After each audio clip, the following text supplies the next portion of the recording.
วัดฝายหินก็อยู่หลังมอ บ้านเชิงดอยนะตำบลสุเทพอำเภอเมืองก็คลื่น FM 104.5 เมกะเฮิรตซ์10 ถึง 11 นาฬิกานะครับเป็นรายการทนายความมานั่งคุยกับท่านก็เป็นกฎหมายบ้างเป็นเรื่องธรรมะ เรื่องอื่นๆนะครับนั่งคุยกันทุกวันเสาร์ทาง Facebook นะครับทาง YouTube ก็วัดฝายหินถ้าจะฟังทางอินเทอร์เน็ตก็ได้นะครับแต่จริงๆมันมี Facebook มี YouTube ก็เห็นนะครับเข้าไปวัดฝายหินนะเลือกเอาก็เทคโนโลยีสมัยใหม่นะอยู่ที่ไหนก็ฟังได้เห็นได้ก็ต้องท่านพระครูวิศวัตรนะ ผอ.เครื่องอุปกรณ์ทั้งหลายเต็มห้องส่งเลยก็ก่อนอื่นนะครับก็เมื่อวานก็ข่าวที่เพลิงไหม้แล้วก็พระอาจารย์สุดใจก็มรณภาพไปแล้วผมเคยไปนะวัดป่าช่วงที่ก่อนหลวงตามหาบัวจะมรณภาพอยู่ที่อุดรวัดป่าบ้านตาดก็จากตัวเมืองอุดรเข้าไปก็หลายกิโลอยู่แล้วก็หลังจากประมาณปี54เนาะพอหลังจากหลวงตาบัวมรณภาพแล้วหลวงตามหาบัวนะก็ตั้งท่านพระอาจารย์สุดใจขึ้นมาเป็นเจ้าวาดแล้วก็เป็นกุฏิไม้นะครับแล้วก็ดูในภาพที่ส่งมาก็หน้าต่างก็มันมีเหล็กดัดอะแล้วลอยไปงัดมันงัดไม่ออกเข้าไปช่วยเหลืออะไรไม่ได้แล้วก็รู้สึกท่านก็อายุ75แล้วก็มีโรคพาร์กินสันก็คือมือสั่นมืออะไรเนี่ยครับแสดงว่าควบคุมตัวไม่ได้ละก็เลยมรณภาพแล้วก็เป็นวัดทางอีสานนี่จะบริเวณกว้างใหญ่ไพศาลแล้วก็เป็น 200-300 ไร่นะครับแล้วก็มีกำแพงล้อมรอบหมดอะแล้วก็ประตูวัดก็น่าจะปิดหมดอะแต่ไม่คนก็ลูกศิษย์ลูกหาก็เครื่องดับเพลิงเครื่องอะไรไม่มีมันก็เป็นยังไงเป็นวิบากกรรมของท่านนะเนาะถ้าพูดถึงทางธรรมะก็เหมือนต้องเคยไปเผาคนตายเหมือนกับหลวงพ่อจรัญเคยไปเผาเต่าตอนหลังก็ต้องโดนอุบัติเหตุก็คนเห็นว่าเป็นรถนับศพก็ยาวกันเป็น2 กิโลก็ใครอยากรายละเอียดก็เข้าไปดูที่ใน Facebook ก็ได้นะครับเรื่องของมรณภาพของท่านพระอาจารย์สุดใจแล้วผมก็เพิ่งทราบว่าท่านเป็นคนที่สมุทรปราการแล้วก็เรียนหนังสือจบปริญญาตรีแล้วก็จบโทที่นิด้าด้วยนะครับก็มีความรู้แล้วก็บวชน่าจะตอนสักอายุ30กว่า47 พรรษาแล้วนะก็เป็นมรณะนุสติแล้วกันนะครับอย่าประมาทเป็นอะไรก็ได้10 ถึง 11 นาฬิกานะครับทุกวันเสาร์ FM 104.5 หรือ Facebook หรือ YouTube ก็วัดฝายหินเรามาคุยท่านพูดถึงเรื่องตายก็ประมวลกฎหมายวิธีพิจารณาความอาญานะครับก็พูดถึงเรื่องการตายผิดธรรมชาติเนี่ยอย่างไฟไหม้ตายผิดธรรมชาติก็คือไม่ใช่ชราภาพไม่ใช่แก่ตายมี5นะครับ กฎหมายว่าฆ่าตัวตายและในข่าวฆ่าตัวตายก็เยอะ อันนี้ต้องมีการตายผิดปกตินะครับฟังเป็นความรู้ไว้ตายผิดเขาเรียกตายผิดธรรมชาติไม่ใช่ตายผิดปกติธรรมชาติก็คือถึงอายุไข7สมัยก่อนก็6 70 7 80 90ที่ว่าชราภาพตายในมรณะบัตรจะลงนะครับชราภาพก็ตำรวจก็มาดูแล้วก็ไม่ติดใจก็ไม่ต้องพลิกศพไม่ต้องส่งพาไปตรวจหาอะไรนะญาติไม่ติดใจก็แจ้งตายนี่ต้องแจ้งทั้งฝ่ายปกครองกำนันผู้ใหญ่บ้านอะไรเนี่ยนะเทศบาลเนี่ยแต่มันต้องแจ้งเจ้าหน้าที่ตำรวจก่อนนะว่ามีการตายเอาว่าตายในบ้านก็แล้วกันตายนอกบ้านมันก็ต้องเป็นอุบัติเหตุแล้วอันนั้นก็ถือว่าต้องแจ้งอยู่แล้วมีการตายก็ต้องแจ้งตำรวจก็จะมาดูนะครับถ้าตายตามธรรมชาติก็คือชราภาพเนี่ยโรคภัยใกล้เจ็บอะไรเนี่ยก็ถ้าไม่ติดใจนะญาติไม่ติดใจว่าเป็นการถูกทำร้ายก็ออกหนังสือว่ามีการตายที่ตรงนี้เวลานั้นอายุเท่าไหร่นะครับใครแจ้งเมื่อไหร่ตายที่บ้านไหนเลขที่ไหนจะได้เอาหลักฐานเนี่ยแล้วเราก็ต้องไปที่ทางฝ่ายปกครองทางทะเบียนนะถ้าอยู่ในเขตเทศบาลก็ไปที่เทศบาลเพื่อจะไปขอออกใบมรณะบัตรนะครับเพราะว่าหลังตายเนี่ยมันเรื่องอีกยาวแต่ถ้าคนธรรมดานี่หมายว่าถ้าคนธรรมดาหมายถึงคนธรรมดาคนที่ไม่มีทรัพย์สินมากก็ไม่มีปัญหาแต่ถ้ามันมีคนมีทรัพย์สินเยอะนะครับทรัพย์สินมาเนี่ยก็เรื่องใหญ่ละทรัพย์มรดกนี่คือเรื่องของกฎหมายที่ผมก็พยายามมาคุยกับท่านเพราะว่าจะไปบอกว่าไม่เกี่ยวข้องไม่ต้องดูรู้ไม่ต้องสนใจไม่ได้มันเป็นทางความสงบสุขทางระเบียบทางการปกครองกฎหมายก็ต้องออกมานะครับเป็นกติกามรณบัตรก็มีถ้ามีมรดกก็ไปขอรับมรดกก็เป็นที่ดินเงินฝากธนาคารถ้าเงินฝากธนาคารเนี่ยธนาคารไม่จ่าย ยกเว้นธกส.เอาพูดกับธกส.อย่างเดียวยิ่งออมสินก็มีนะสอบสวนเอาว่าถ้าเงินไม่เยอะนะครับพี่น้องไปมีพี่น้องแค่นี้ยืนยันบันทึกกันไว้เงินฝากไม่เยอะสัก100,000อะไรเงี้ยนะต่ำกว่า100,000อะไรเงี้ยแต่ถ้าเป็นธนาคารพาณิชย์ต้องมีผู้จัดการมรดกเพราะเขาไม่อยากตก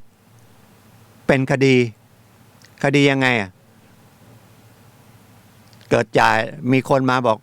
มีพี่น้องคนเดียวรับไปเลยแล้วก็ให้เขาแต่จริงๆก็มีพี่น้อง3 คนอย่างเงี้ยอีก2 คนเขามาฟ้องธนาคารละเจ้าหน้าที่ที่จ่ายเงินไปก็มีปัญหาแล้วจ่ายไปได้ไงเนี่ยญาติมีอีก2 คนส่วนคนมาปกปิดอะไรนั่นก็ไว้ว่ากันอีกนะครับเป็นคดีขึ้นมาแล้วเป็นคดีอาญาด้วยนะธนาคารก็ไม่อยากให้เสียหายอย่างนี้2กันตัวเองก็คุณไปผ่านกระบวนการศาลท่านกำลังรับฟังรายการทนายความพบประชาชนนะครับผมทนายสุรชัยอจินวัฒน์ดำเนินรายการอยู่นะครับกำลังคุยเรื่องว่าการตายของ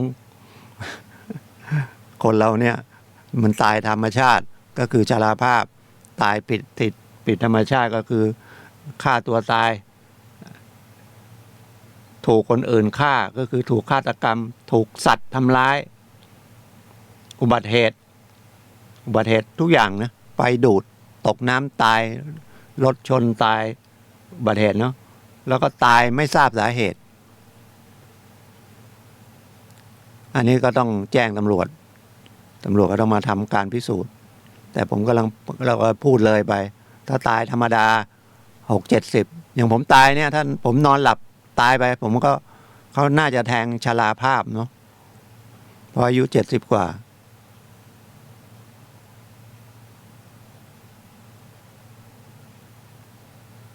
ทีนี้พอตายแล้วมันก็มีมรดกแต่ถ้าเป็นที่ดินก็ไปที่สำนักงานที่ดินถ้าเป็นรถยนต์ก็ไปที่สำนักงานขนส่งจังหวัดถ้ามีเงินฝากก็ดูธนาคารไหนแล้วเงินฝากในธนาคารนี่เรียนให้เข้าใจนะครับเป็นทรัพย์สินมันไม่มีเรื่องอายุความฝากธนาคารรับฝากไว้10 ปี20 ปี50 ปีอะไรก็ยังเป็นเงินฝากของเจ้าของบัญชีอยู่นะครับจะเงินมากเงินน้อยไม่ว่ากันนะบางคนไปค้นมีสมุดเงินฝากอยู่ของพ่อแม่หรือญาติเราที่ตายอาจจะ20 ปี10 ปีบางทีก็ไปฟังกันว่ามัน10 ปีแล้วส่วนใหญ่จะไปบอก10 ปีขาดอายุความไปถอนไม่ได้นะครับเงินฝากแล้วถ้าคนตายก็ทายาทลูกของคนตายเอาง่ายๆลูกของคนตายลูกไม่อยู่ลูกตายไปหมดแล้วหลานเกิดหลานอยู่ดีไปค้นเจอของปู่ของตาเนี่ยแต่สมัยก่อนเงินก็อาจจะไม่เยอะแต่มันเกิดไปเจอเยอะว่าไงถ้าไม่เยอะก็ทิ้งไว้แต่เรียนให้ทราบว่าเงินฝากไม่มีนะไม่มีอายุความคุณมีหลักฐานว่าคุณเป็นเจ้าของเงินคุณเอาไปเอาคืนได้นะครับในฐานะถ้าเจ้าตัวตายไปแล้วมันก็เป็นมรดกของลูกลูกมาอยู่ก็เป็นของหลานนะครับดอกเบี้ยมันก็มีอยู่ขึ้นมาด้วยนะถ้าไปเจอหลักฐานนะครับแล้วธนาคารที่เราฝากเนี่ยมันไม่มีปิดนะมันน่าจะเปลี่ยนชื่อเปลี่ยนอะไรไปก็ไปรับได้นี้ตายผิดธรรมชาติก็คือฆ่าตัวตายตำรวจต้องมาพิสูจน์อย่างเมื่อวานเนี่ยปู่เขาตายแต่เป็นญาติก็ยังติดใจญาติไม่ติดใจเพราะว่ามีฐานะไม่ดีก็จบเอาไปบอกไม่ติดใจแต่ที่ข่าวมันลงมาทางสื่อว่าเหมือนกับนอนผูกคอตายเขาบอกมันทางสื่อก็ลงแล้วก็คุยกันวิจารณ์กันแต่ญาติไม่ติดใจถ้าไม่ติดใจก็เอาไปเผาได้เลยนะครับเอาไปฌาปนกิจได้แต่สื่อเขาบอกมันน่าจะถูกฆาตกรรมเพราะว่านอนแต่ผมเคยเจอจริงๆเลยนั่งนะครับอันนี้ไม่ได้นอนก็นั่งกับพื้นแล้วก็ผูกคอตายผูกกับลูกกรงหน้าต่างฉะนั้นไอ้ที่ในภาพที่เห็นในสื่อนะข่าวเนี่ยที่ว่านอนแล้วผูกคอตายกึ่งนอนนะครับได้ครับเพราะคนถ้าถึงเขาจะตายเขาไม่ได้ลนจริงๆนะครับก็อย่างอีกอันนึงที่บ้านเราบอกหรือว่าที่แถวไหนอายุไม่เยอะนะครับ20 กว่านะผู้หญิงฆ่าตัวตายในรถยนต์โดยใช้หลักวิทยาศาสตร์เอาเตาอั้งโล่เอาถ่านไปจุดให้มันมีควันแล้วก็ขาดออกซิเจนตายเนี่ยความพยายามของคนที่จะตายอย่าฆ่าตัวตายนะครับตั้งไว้ในใจเลย ราะว่าเป็นบาปมากทางศาสนาทางพุทธศาสนาบอกว่าถ้าคุณฆ่าตัวตายคุณก็ต้องฆ่าไปอีก500 ชาติอะตกนรกนะครับฆ่าตัวตายแล้วมันไม่ใช่จบปัญหานะครับ ช่วยกันสังเกตด้วยนะครับ ว่าคนไหนซึมเศร้าอะไรไปพูดคุยไม่เคยอย่างเงี้ยหรือพูดอะไรที่ไม่เจอกันแล้วนะวันนี้วันสุดท้ายแล้วอะไรเงี้ยก็ให้ระมัดระวังนะครับมันเริ่มใหม่แล้วฆ่าตัวตายนะครับถูกฆาตกรรมอันนี้ก็ตายผิดวาจาก็ต้องแจ้งอยู่แล้วนะครับถูกสัตว์ทำร้ายโดนหมีโดนเสือโดนกัดโดนควายขวิดโดนวัวขวิดโดนช้างเหยียบตายตำรวจต้องไปอุบัติเหตุก็ต้องแจ้งตำรวจคือตำรวจเนี่ยยังไงต้องแจ้งทุกเรื่องอ่ะมีเรื่องอะไรก็ไปที่ตำรวจ เป็นงานที่หนักที่สุดเหมือนโรงพยาบาลนะครับเจ็บป่วยแล้วก็ไปโรงพยาบาลไปหาหมอนะครับเนี่ยเป็นอาชีพที่เหมือนทนายก็นะหรือโรงศาลภาคษาก็เรื่องอะไรกัน108 เรื่องแล้วเรื่องที่ไปศาลเรื่องดีๆมันมีกี่เปอร์เซ็นต์นะ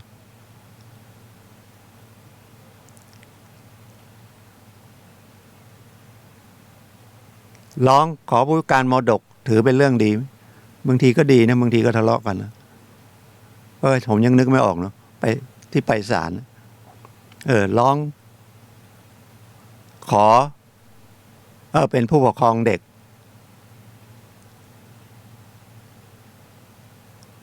ร้องทำนิติกรรมของผู้เยาว์ก็ไม่แน่ ร้องคนเป็นผู้เสมือนไร้ความสามารถหรือไร้ความสามารถหรือเสมือนไร้ความสามารถร้องคนล้มละลายอย่างเงี้ย มันเป็นเรื่องทั้งนั้นนะไปลงไปศาลทนายความก็เลยไปอยู่กับเหมือนอย่างเงี้ยเรื่องดีๆไม่มาหาเนาะ ทะเลาะกันแล้วค่อยมาหา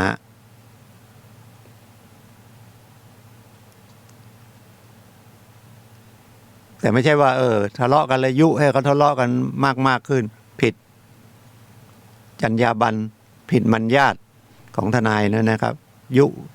เป็นความกันอย่างเงี้ยผิด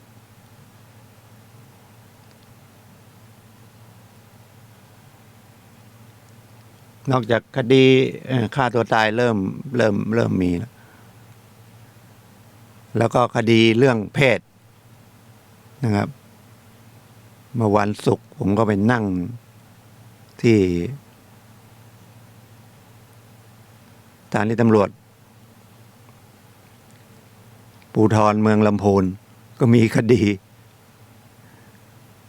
อนาจารคดีเกี่ยวกับทางเพศมันก็ยังไงอยู่เนาะแต่ปกติคดีเกี่ยวกับทางเพศนะมันจะเป็นเรื่องผู้ชายทำผู้หญิงทั้งนั้นนะครับส่วนใหญ่นะครับมันไม่มีผู้หญิงทำผู้ชายแต่ว่าไม่ใช่ว่าไม่มีนะกฎหมายเขียนไว้ผู้ใดนะครับ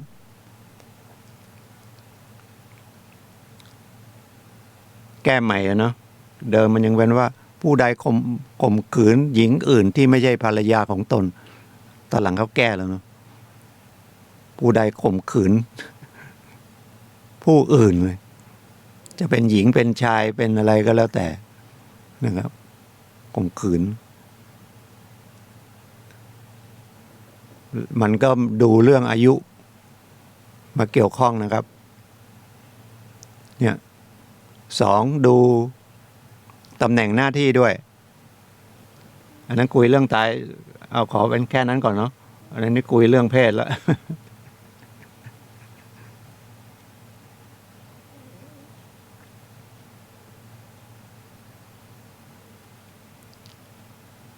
อายุ50 กว่าผู้ชายโดนผู้ปกครองเด็กแจ้ง จริงๆต้องเป็นตอนแรกก็คุยว่าเป็นเด็ก ผมก็เลยไปถามอายุ ถามเขาว่าเอาเด็กแสดงว่าอายุไม่ถึง20เพราะว่าถ้าเป็นเด็กเนี่ยกฎหมายเขียนไว้สองท่อนเนาะเด็กกับผู้เยาว์เรื่องอายุยังไม่ถึง15กับกว่า15ปีถ้าข่มขืนต่ำกว่าอายุ15เนี่ยเท่าข่มขืนเด็กอะโทษหนักอันนี้พูดถึงอายุก่อนแต่ถ้ากว่า15ปีขึ้นไป15 16 17ยังไม่ถึง18นะถือว่าเป็นผู้เยาว์ก็ว่ากันอีกเรื่องหนึ่งโทษก็น้อยหน่อยเพราะว่าพอโตแล้วมันอาจจะยินยอมสมยอมอะไรว่ากันแต่ถ้ามันบางคดีมันเป็นเรื่องที่ถึงจะยินยอมก็ไม่ได้นะถ้าต่ำกว่า15ถึงจะยินยอมก็ไม่ได้แต่ถ้ากว่า15เนาะก็ว่ากันอีกเรื่องแต่ถ้ามันเป็น10เป็นผู้ใหญ่18ขึ้นไปละอันนั้นก็อีกเรื่องหนึ่งนะคือโทษจะดูไม่หนักแล้วดูเรื่อง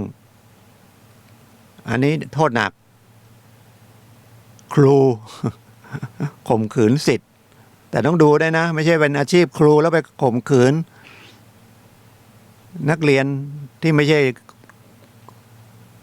ที่อยู่ในมาเรียนหนังสือกับคุณนี่ก็อีกเรื่องหนึ่งก็ไม่ใช่นะศิษย์ก็คือต้องใกล้ชิดละเป็นลูกศิษย์ที่สอนหนังสือเลยนะครับอันเนี้ยโทษหนักก็คือเพิ่มอีก1 ใน 3เนี่ยอย่างที่เป็นคดีอยู่ประเดี๋ยวนี้ว่าครูข่มขืนนักเรียนทีนี้ก็ดูอายุด้วยดูหน้าที่ด้วย หรือ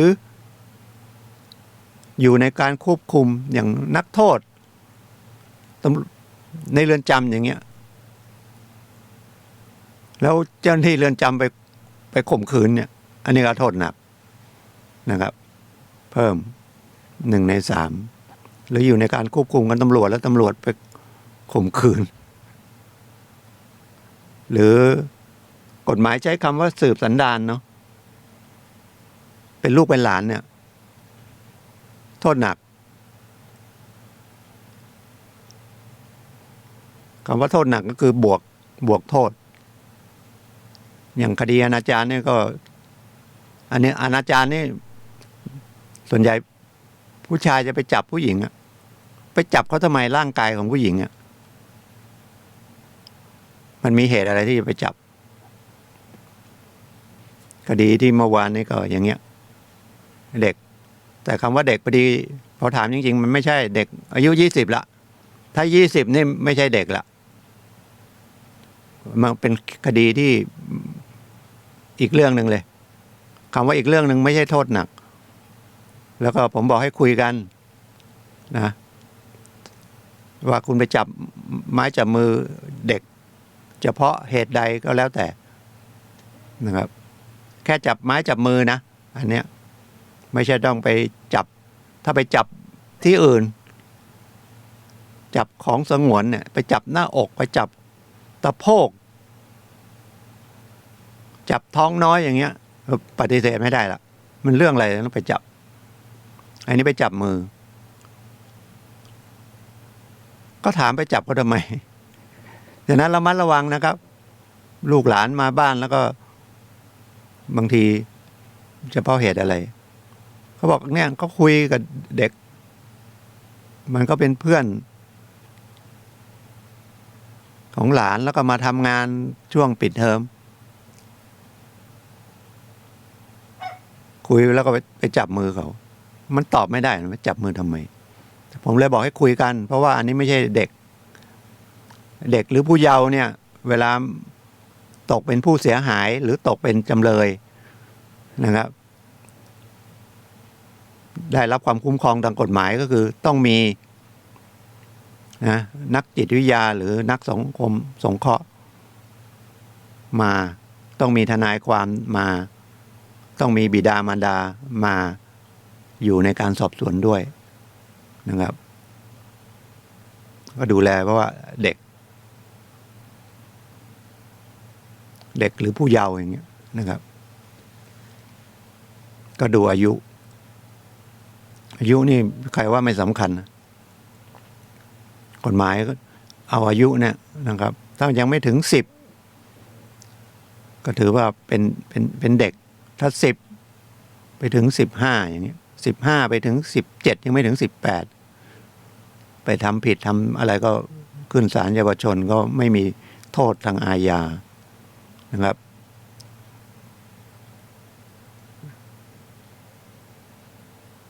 ผมเลยบอกให้คุยกันนะครับแล้วก็อาจจะขอบ้านเราทำอะไรเรียกว่าอาจจะให้ไม่อยากจะพูดว่าเอาเงินให้ก็ถือว่าให้ค่าทำขวัญเขาบ้างถ้าไม่นั้นก็ถ้ามันแค่จับมือจริงๆเนาะแล้วก็ไม่ใช่ต่อหน้าธารกำนันจับในที่สาธารณะทำเขาอับอายมากอย่างเงี้ยนะครับอยู่ในรถอยู่ในบ้านไม่มีใครเห็นอย่างเงี้ย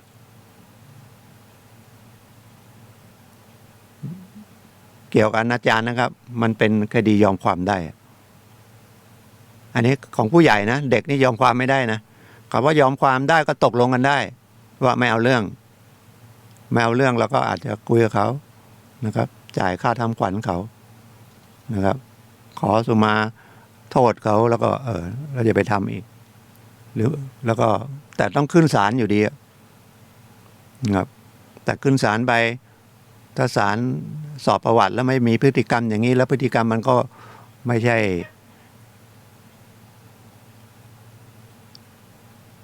ไปกอดรัดฟัดเบี่ยงจับนู่นจับนี่ปั้มข่มขืนไม่ได้จะข่มขืนแล้วไม่ได้ข่มขืนกลายเป็นอนาจารอย่างนั้นละยอมไม่ได้ละเป็นเรื่องเป็นราวแหละแต่ถ้าก็จับมืออย่างเดียวนะครับเพราะยังไงก็แล้วแต่ไปจับทำไมเนาะตำรวจก็ถามไปจับทำไมตอบไม่ได้ระมัดระวังนะครับ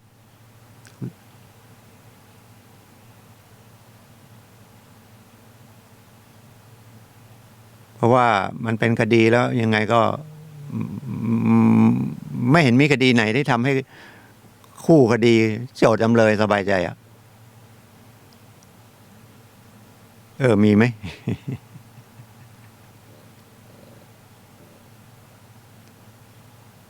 ผัวเมียอยู่กันมาตั้งหลายปีบางทีก็ต้องไปฟ้องหย่ากันนะหรือบางทีก็อยู่กันไม่เท่าไหร่ก็ฟ้องหย่ากันถ้าไปหย่าไม่ได้หรือบางทีไปหย่าได้จดหย่าละจดทะเบียนหย่าได้ก็ยังทางใจไม่ยอมผู้หญิงหย่าหย่าก็หย่าพอผู้หญิงไปมีแฟนใหม่ตามไปหึงไปมาก็ยิงกันตายไปยิงผู้ชายนั่นเนี่ยมันเพราะอะไรฉะนั้นสำคัญนะจิตใจคนเราเนี่ยนะครับที่ผมบอกว่าสติถ้ามันไม่ได้ฝึกไว้ไม่ได้อะไรไว้ไม่ได้เตือนไว้มันจะก่อความรุนแรงนะครับ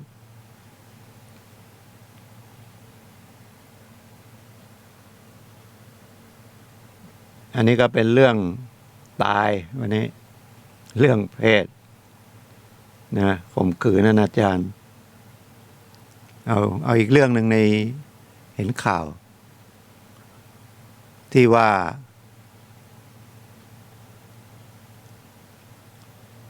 ขี่มอเตอร์ไซค์รับจ้างแล้วรปภไล่ไม่ให้มาจอดอย่างเนี้ยไปมาทะเลาะกันแล้วก็เขาไม่น่าเรียกผู้สูงอายุนะอายุ60เป็นผู้สูงอายุไม่เรียกไปเรียก คนชรายังไม่ได้นะเดี๋ยวนี้60ยังแข็งแรงขับรถมอเตอร์ไซค์รับจ้าง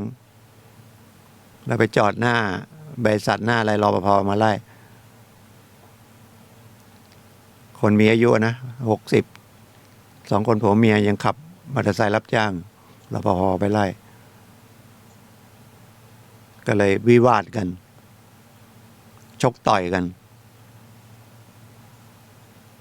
นแล้วก็มันเป็นอันนั้น2 คนสามีภรรยารปภคนเดียวรปภสู้ไม่ได้ก็วิ่งไปออกไปแล้วนะไปเห็นไม้ก็เราไม้หน้า3กลับมาตีฝ่ายทั้งคนถูกตีที่เป็นผู้หญิงเอามีดแทง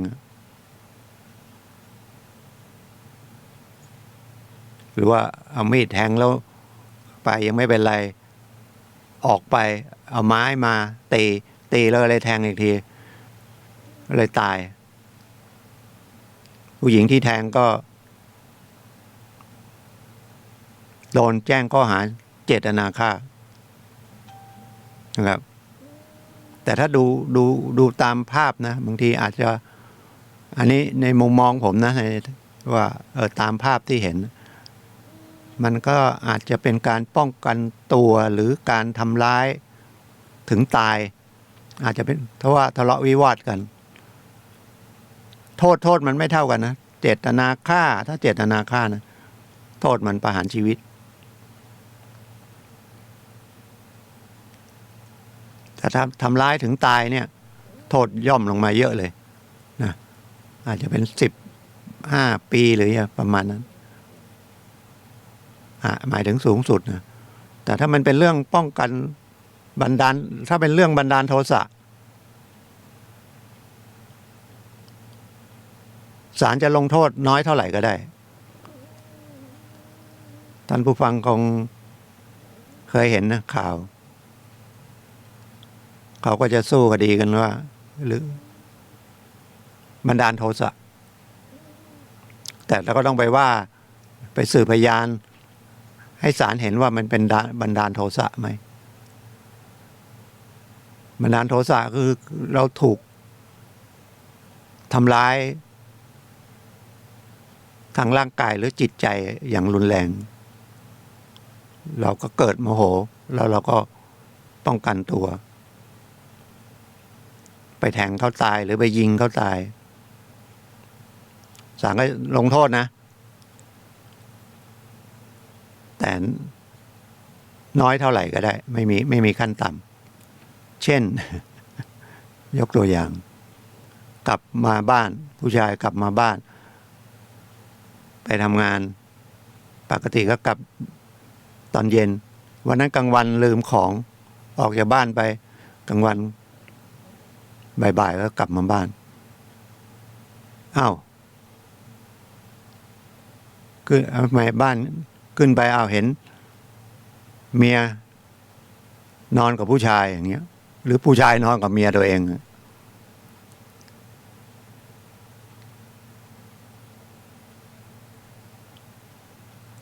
อันนี้มันบันดาลโทสะได้นะหยามกันอย่างเงี้ยเราอาจจะทำร้ายผู้ชาย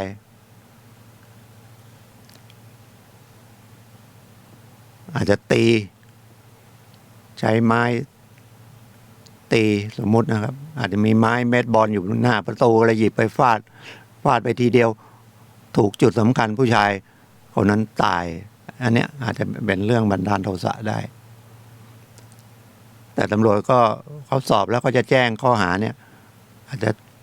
เจตนาฆ่าโดยไม่เจตนา หรือทำร้ายถึงแก่ชีวิตก็แล้วแต่ก็อันเนี้ยเป็นเรื่องของทนายเรื่องของพนักงานตำรวจเรื่องของอัยการเรื่องของศาลละนะครับว่ากันไปว่าคำว่าถ้าเป็นทนายฝ่ายคนที่ไปทำร้ายตกเป็นผู้ต้องหาตกเป็นจำเลยเนี่ยทนายฝ่ายทางจำเลยก็มีหน้าที่จะหาช่องทางทางกฎหมายให้รับโทษน้อยที่สุดธรรมชาติ ของทนายตามที่มีกฎหมายนะไม่ใช่ไปแบบไม่ถูกศีลธรรมอย่างนั้นไหมไปจ้างทนายเบิกความไปอีกเรื่องหนึ่งอะไรสมมติอย่างเงี้ยนะครับหรือไปจ้างไปทำลายหลักฐานไปขอให้เขาแก้ไขหลักฐานอะไรอย่างเงี้ยอันนั้นไม่ใช่แต่ไม่ใช่ว่าไม่มีนะทนายแบบนั้นก็มีนะครับไปหาข้อกฎหมายแล้วก็ไปสร้างพยานให้มันเข้าไปในข้อกฎหมายนะครับแต่ถ้าทนายที่ถูกต้องที่มีศีลมีธรรมนะมีจรรยาบรรณไม่ต้องศีลธรรมมากนะจรรยาบรรณของทนายความก็ต้องว่าไปตามหลักก็โดยมากก็ถ้าทำผิดจริงรับสาภาพ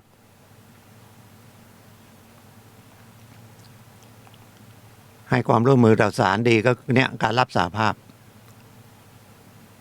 อย่างน้อยๆก็ได้รับครึ่งหนึ่งละอย่าไปบอกว่ารับสาภาพครึ่งหนึ่งรับสาภาพครึ่งหนึ่งแต่ถ้าคุณไปเจตนาทำนะถึงจะรับสาภาพเนี่ยมันก็อาจจะได้ลด1/3ไม่ใช่ลดครึ่งก็ได้หรืออาจจะไม่ได้ลดก็ได้มันแล้วแต่พฤติกรรมที่มันปรากฏออกมาทางการสืบพยานที่ศาลเห็นนะครับที่ศาลเห็นแล้วก็ศาลก็ใช้ดุลพินิจของท่านตามข้อกฎหมายตามข้อที่จริงที่สืบได้นะครับที่สืบได้ถ้าเป็นคดียาโทษร้ายแรงเนี่ย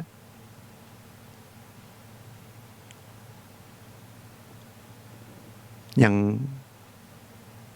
โทษถึงประหารชีวิตอย่างถึงจะรับสาภาพก็ต้องมีการสืบพยานนะครับและหลังจากศาลชั้นต้นตัดสินแล้วยังต้องส่งให้ศาลอุทธรณ์ดูพิจารณาดูถึงจะไม่มีโจทย์จำเลยไม่อุทธรณ์นะศาลชั้นต้นก็โดยกฎหมายก็ต้องยื่นให้ศาลอุทธรณ์ดูสำนวนดูเอกสารดูว่าที่ตัดสินไปที่ตามข้อคำพยานเอกสารพยานวัตถุพยานคำเบิกความพยานอะไรเนี่ยมันที่ลงโทษไปเหมาะสมไหมกฎหมายก็ดูแลมนุษย์ทุกคนในโลกนะทุกกฎหมายด้วยความมีมนุษยธรรม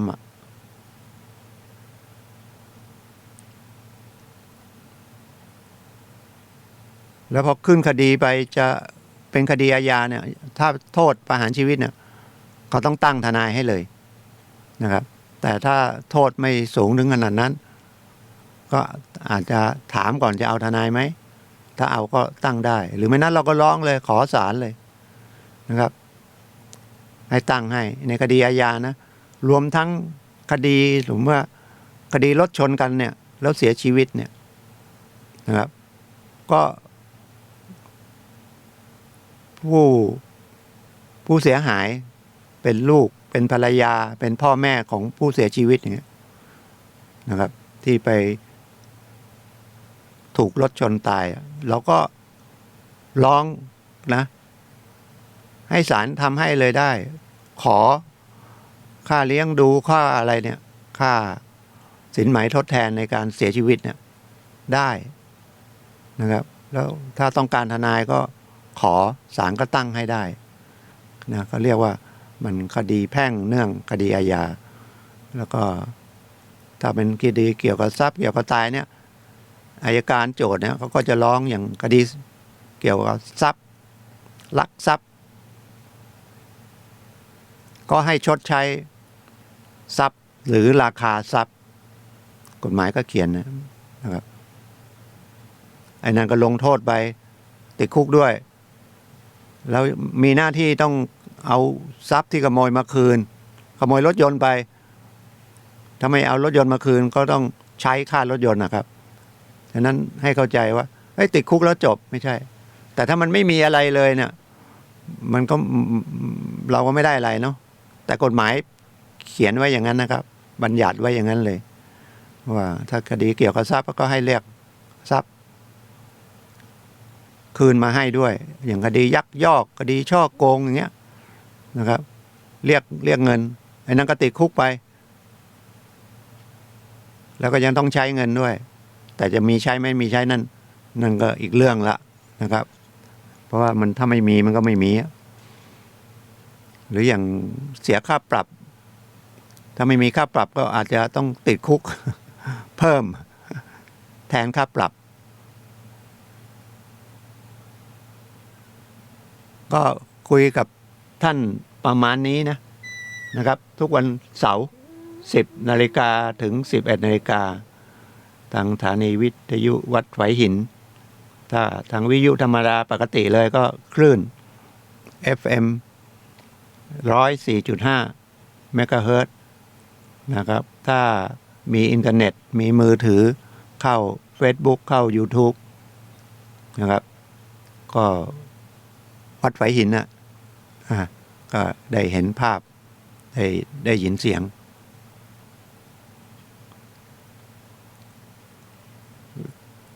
ก็ฝากนิดนึงนะครับเรื่องของจะว่าเรื่องของธรรมะก็ได้คนเราก็ร่างกายเรานะครับร่างกายเรากับจิตใจเรามี2 อย่างเองมีร่างกายกับจิตใจจิตใจก็หน้าที่สั่งร่างกายไปแต่เราไม่ค่อยดูแลจิตใจนะไม่ให้ความรู้เขาไม่ฝึกเขาดูแลแต่ร่างกายนะครับ แต่งหน้าทาปากใส่เสื้อผ้ารับประทานอาหารป่วยก็กินยาถ้าจิตไม่ได้ฝึกจิตใจไม่ได้ฝึกจิตมันก็ป่วยนะแล้วทุกอย่างมันส่วนใหญ่จะดูทีวีจะดูอะไรที่เราเห็นมันเป็นเรื่องพาเราไปเสียเงินทั้งนั้นเอาง่ายๆอย่างเงี้ย นะครับแล้วมันก็พาไปเนี่ยมีเรื่องมีราวทางโรงทางศาลเอาทางเพศก็อย่างที่ผมบอกข่มขืนอนาจารหรือว่าถ้าทะเลาะกันก็ฆ่ากันเพราะอยากได้สมบัติ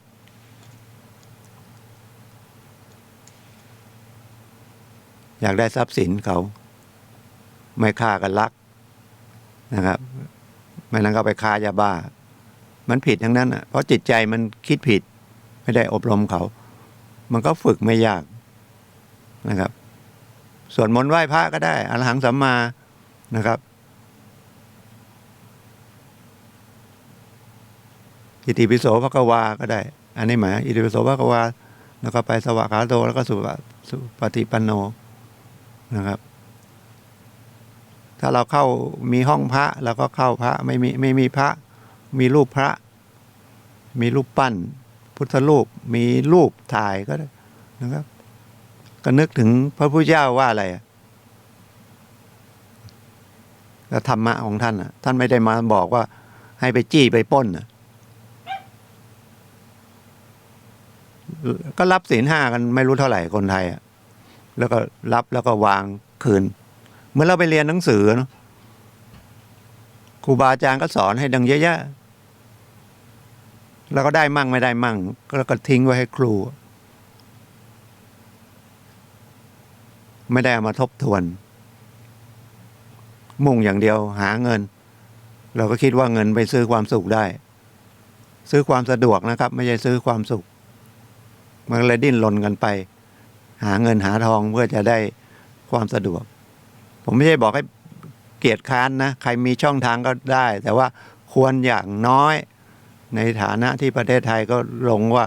นะศาสนาพุทธทั้งนั้นศีล 5นะครับไม่ต้องเป๊ะนะครับไม่ต้องเข้มงวดมากนะครับไม่ไปรังแกคน นะไม่ไปทำร้ายคนน่ะไม่ไปทำร้ายสัตว์ใหญ่ ก็ไม่ไปขโมยเขา ไม่ไปข่มขืน ไม่ไปผิดลูกผิดเมียเขาไม่ไปอนาจารเขา ไม่ไปโกหกเกิน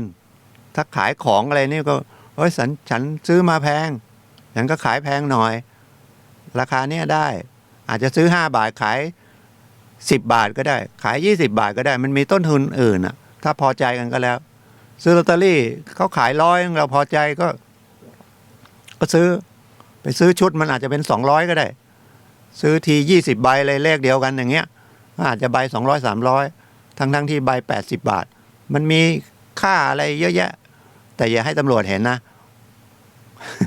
หรือตำรวจไปล่อซื้อนะมันก็ผิดกฎหมายก็โดนปรับโดนยึดใบอนุญาตขายลอตเตอรี่กฎหมายก็มาเกี่ยวข้องอีกนะถ้าจิตใจเราเนี่ยพื้นเลยศีล 5โอ้ประเทศไทยมันจะความสุขขนาดไหนทุกคนมีศีลแต่ศีลมันยังไม่พอนะช่วยเหลือทำบุญทำทานบางคนเอาของไปใส่ตู้บุญเนี่ยเขาก็ให้พอเจตนาคือก็มาเอาเป็นมือเป็นเล็กๆน้อยๆก็ยังมีบางคนก็เอามาวางเนี่ยเขาขนเอาไปขายขนหมดตู้เลยอย่างนั้นเกินไหมล่ะแสดงว่าจะว่าไม่มีศีลธรรมก็ได้ จิตใจไม่เข้มแข็งไงไม่คิดเผื่อคนอื่นเนี่ยมันก็ยากจนไปเรื่อยนะเพราะว่าไม่ได้เผื่อแผ่กันถ้ารู้จักให้อย่างอะไรก็ได้ไม่มีเงินก็ให้แรงงานก็ได้ให้ความรู้ก็ได้ถ้ามีความรู้สอนเขาเล็กๆน้อยๆเรื่องที่เรารู้ปลูกผักปลูกหญ้าปลูกต้นไม้อะไรเงี้ยสอนได้ตอนต้นไม้อะไรก็ได้ถ้าเป็นช่างไฟช่างไฟฟ้าช่างเครื่องยนต์ก็เล็กๆน้อยๆก็ซ่อมได้นะครับผมก็มาทำบุญเนี่ยมาคุยกับท่านนะเป็นการให้ความรู้เล็กๆน้อยๆมาคุยประสบการณ์นะครับเป็นการให้แต่สำคัญนะครับ2 อันนั้นก็ไม่ใช่ว่าไม่สำคัญมันก็ต้องเริ่มตั้งแต่มีศีลมีทานนะครับทำทานก็คือเพื่อเป็นคนสละแบ่งปันนั่นนะไม่ใช่สละจนหมดเนื้อหมดตัวทำเมาทำบุญเยอะได้เยอะอะไรงั้นก็ไม่ใช่อีกนะครับทำตามกำลังไม่ทิ้งขยะลงที่สาธารณะนี่ก็ถือว่าเป็นบุญนะแล้วก็ไม่ผิดกฎหมายด้วยแล้วเรามีระเบียบวินัยด้วยฝึกทางด้านจิตใจเล็กๆน้อยๆให้มันมีสมาธิมากขึ้นนะครับผมเรียนกับสถาบันพลังจิตานุภาพของหลวงพ่อวิริยังก็บอกว่าสมาธิมันมีความตั้งอกตั้งใจเรียนหนังสือตั้งใจขับรถอะไรเนี่ยมันเป็นสมาธิที่เกิดมาตามธรรมชาติมันมีนะครับมีดูหนังดูทีวีมันก็ถือว่าจดจ่อตั้งมั่นในการดูทีวีมันก็มีโดยธรรมชาติแต่มันได้มาหมดไปไม่ได้สะสมไว้แล้วไม่ได้ตอนไหนพระอาจารย์หลวงพ่อวิริยังบอกว่านอนหลับถ้าเรานอนหลับเนี่ยตื่นมานอนหลับนะแสดงว่าจิตมันเป็นสมาธิละแล้วก็สมาธิลึกละหลับไปละไม่ได้คิดนู่นคิดนี่ก็ได้กำลังขึ้นมาสมาธิธรรมชาติแต่ถ้าเราฝึกนะครับฝึกหัดให้มันตั้งมั่นอยู่ในเรื่องหนึ่งเรื่องใดนะครับอ่านหนังสือครึ่งชั่วโมงอย่างเงี้ยอ่านหนังสือนะได้ไหมชั่วโมงหนึ่งได้ไหมดูทีวียังได้นะดูเป็นชั่วโมงทีนี้พออ่านหนังสือให้มันเป็นความรู้ได้ไหมเพิ่มความรู้เรามีเยอะแยะเลยหรือดูในมือถือหาความรู้ไม่ใช่ดูเขาด่าทอกันเขาวิพากษ์วิจารณ์กันเขาเหน็บแนมกัน ไปสนุกสนานไปนะครับเยอะแยะเลยสอนใน YouTube นะครับทำที่สอยผลไม้ผมยังไปทำเลยเอาขวดน้ำลิตรครึ่งเนี่ยที่เขาแถมมาเวลาไปเติมน้ำมันรถเอามาทำเป็นที่สอยมะม่วงได้สอยชมพู่ก็ได้นะผมก็ทำสอยมะม่วงก็ลองทำดูไม่ยากเลยนะครับถ้าจะฝึกนะครับง่ายๆนะครับใช้พุทโธเป็นตัวเริ่มต้นง่ายท่องในใจพุทโธพุทโธในใจไม่ต้องออกเสียงนะครับแล้วก็ไหว้พระก่อนแล้วก็นั่งสมาธินั่งขัดสมาธินั่งขัดสมาธิไม่ได้นั่งเก้าอี้ได้นะครับนั่งพับเพียบได้นั่งยังไงก็ได้คอยนั่งอยู่สัก5 นาที10 นาทีนะรวบรวมให้ความคิดเราหรือแทนที่จะไปอยู่เรื่องอื่นให้มาอยู่กับพุทโธนะครับ5 นาที10 นาทีพระอาจารย์หลวงพ่อมีหลักสูตรอันหนึ่งเรียกว่าวิธิสาสมาธิท่านบอก5 นาทีพุทโธพุทโธพุทโธพุทโธพุทโธในใจนะครับ5 นาทีเช้ากลางวันเย็น5 นาทีกับใน24 ชั่วโมงเนี่ยมันเทียบเวลาไม่ได้แต่ประโยชน์มันเยอะขนาดเลยนะทีนี้มันสำคัญเนี่ยเราไม่เอาเราไม่ศรัทธาเราไม่สนใจไม่เชื่อไม่ทำแล้วก็กลายเป็นคนหงุดหงิดง่ายคนเรียกว่าบางทีก็จิตตกสมาธิมันก็คือสติที่มันมีกำลังขึ้นมามันต่อเนื่องนะครับมันได้ทั้งสติได้ทั้งสมาธิมันต้องมีสติก่อนพุทโธเนี่ยมันก็เราจะพุทโธมันต้องนึกพุทโธขึ้นมาได้มันต้องรู้พุทโธเอาไว้ที่ไหนไว้ที่ใจก็มันรู้ตรงไหนก็ตรงนั้น5 นาทีพุทโธพุทโธพุทโธพุทโธเสร็จแล้วก็กราบพระอีกทีนึงจบต้องทำดูสักเดือนนี่มันจะได้ไหมได้อะไรเปลี่ยนแปลงไหมมันจะสังเกตเลยคนที่เคยหงุดหงิดมันอาจจะไม่หงุดหงิดหงุดหงิดน้อยไม่ใช่ไม่หงุดหงิดนะครับมันจะเกิดสิ่งหนึ่งที่เรียกว่าสมาธิเนี่ยมันจะเรียกว่าปัญญามันก็จะตามมาเพราะมันนะสติสัมปชัญญะคือสติปัญญาสมาธิมันเรื่องของการตั้งมั่นนะเดี๋ยวสถาบันพลังจิตานุภาพน่าจะเปิดนะครับเดือนสิงหานะครับแล้วถ้ามันคลี่คลายเกี่ยวกับโรคโควิดเนี่ยอาจจะมีหลักสูตร1 วันก่อนก็ได้เป็นอีกอันหนึ่งก็คือชินสาสมาธิก็ได้นะครับถ้าเรื่องกฎหมายก็ดีเรื่องของสถาบันพลังจิตานุภาพก็ดีนะครับหรือเรื่องอื่นๆก็ได้นะก็ลองโทรศัพท์คุยผมได้นะครับผมยินดีให้นะครับคุยกับท่าน0896355649 0896355649จะเป็นเรื่องกฎหมายก็ได้เรื่องของสถาบันพลังจิตานุภาพที่หลวงพ่อยังก่อตั้งมาตั้งแต่ปี40เนี่ยนะครับแล้วก็เปิดสาขามาตอนนี้ก็เกือบ300 สาขาเนี่ยมันก็แพ้โควิดเหมือนกันนะต้องหยุดโควิดมันก็เหมือนอะไรมันจะเกิดขึ้นไม่มีใครรู้แล้วเราก็กระทบกระทั่งหมดถ้าเราไม่มีสติเนี่ยมันไปกันใหญ่เลย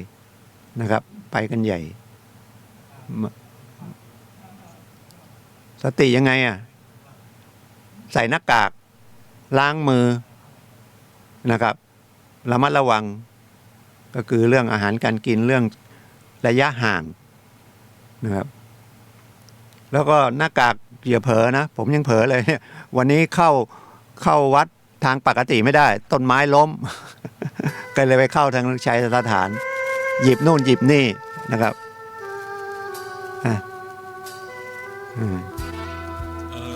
ลืมหน้ากากแต่มันดูเขตวัดนะถ้าไปเดินที่อื่นก็อาจจะโดนจับก็ขอบคุณทุกท่านที่รับฟังนะครับแล้วเดี๋ยวรายการต่อไปก็เป็นรายการพลัง แห่งชีวิตของท่านอาจารย์สุนัยนะครับก็ขอบคุณทุกท่านที่รับฟังนะครับพบกันใหม่วันเสาร์หน้าครับสวัสดีครับขอทุกท่านโชคดีครับปลอดภัยจากโรคภัยไข้เจ็บนะจากหนี้จากสินนะครับสวัสดีครับ